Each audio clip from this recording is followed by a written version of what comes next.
وہ مدعی ہیں ایمان کے، وَمِنَ النَّاسِ مَن يَقُولُ آمَنَّا بِاللَّهِ وَبِالْيَوْمِ الْآخِرِ وَمَا هُم بِمُؤْمِنِينَ، لوگوں میں سے کچھ ہے جو دعویٰ کرتے ہیں کہ ہم اللہ پر اور یوم آخر پر ایمان رکھتے ہیں، وہ مومن نہیں ہے، حقیقت کبالی دعویٰ ہے۔ تو یہ تمییز جو ہے، ابتلا، جانچ لینا، پرکھ لینا، یہ لفظ ہم پڑھ چکے ہیں سورہ آل عمران کے اندر بھی، تمہارے دلوں میں جو کچھ ہے اس کو پوری طرح پرکھ لے۔ تو اس اعتبار سے یہ کلائمیکس ہو گیا ہے۔ اور اس میں ایک نقطہ نوٹ کر لیجئے،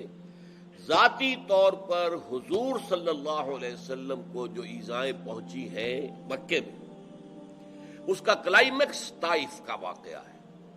وہ کلائمیکس ہے۔ مولانا مناظر اسد گیلانی رحمۃ اللہ علیہ کی بڑی مختصر کتاب ہے سیرت پر، النبی الخاتم، انہوں نے یہ نقطہ بیان کیا ہے کہ اصل میں یوم طائف حضور کے لیے اس وقت تک گویا کہ اللہ تعالیٰ نے حضور کو کفار کے حوالے کیا ہوا تھا کہ جو چاہو کر کے دیکھ لو ہمارے نبی کے ساتھ، آزما لو ان کے ثبات کو، ان کے صبر کو، ان کی استقامت کو، ان کی ول پاور کو دیکھ لو، جو چاہو کر لو، ہم راستے میں نہیں آئیں گے، ٹھوک بجا کر دیکھ لو ہمارے نبی کو۔ لیکن یہ پروسیس پہنچ گیا کلائمیکس کو طائف میں، اور اس میں میں نے آپ کو وہ دعا سنائی تھی جو حضور کے قلب مبارک سے نکلی ہے گہرائیوں سے۔ اس کے بعد سے ٹرن ہو گیا معاملہ حضور کی حفاظت معجزانہ انداز میں،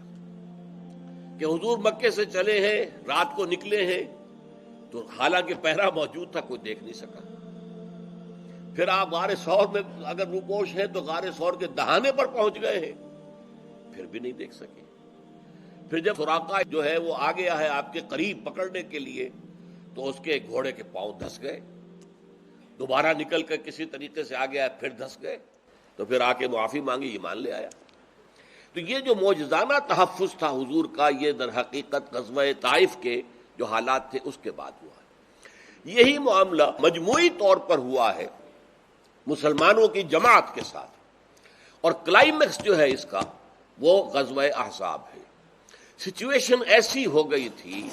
کہ گویا کہ خاتمہ نظر آ رہا تھا، کہ جیسے ایک چراغ ہے صحرا کے اندر وہ جل رہا ہے، اور تین طرف سے آندھیاں آ گئی ہیں اس کو بجھانے کے لیے، مشرق سے، مغرب سے اور شمال سے۔ بس خالص جنوب کا جو علاقہ تھا مدینے کے جہاں وہ ہر رات تھے وہ کھلا ہوا تھا، باقی تین طرف سے گھیراؤ تھا سخت، اور سب رست بند ہے، کچھ نہیں آ سکتی، باغات تک رسائی نہیں ہے کہ وہاں سے کچھ پھل لا سکے۔ پھر خطرہ ہو گیا کہ بنو قریظہ جو واحد قبیلہ رہ گیا تھا، خطرہ ہی کیا ہو گیا، واقعہ ہو گیا، ان کا عہد و پیمان ہو گیا تھا کہ ٹھیک ہے جب جنگ کرو گے ہم تمہارے ساتھ آئیں گے، ہم پیچھے سے ان پر، وہ یعنی جنوب کی جانب سے ہم حملہ کر دیں گے، کیونکہ ان کی گڑھی جو تھی یا ان کا گڑھ جو تھا قلعہ وہ جنوب کی جانب تھا، مسجد قباء کے پاس تھا۔ تو یہ صورتحال ایسی تھی کہ آزمائش جو ہے اہل ایمان کے ایمان کی وہ اپنے کلائمیکس کو پہنچ گئی۔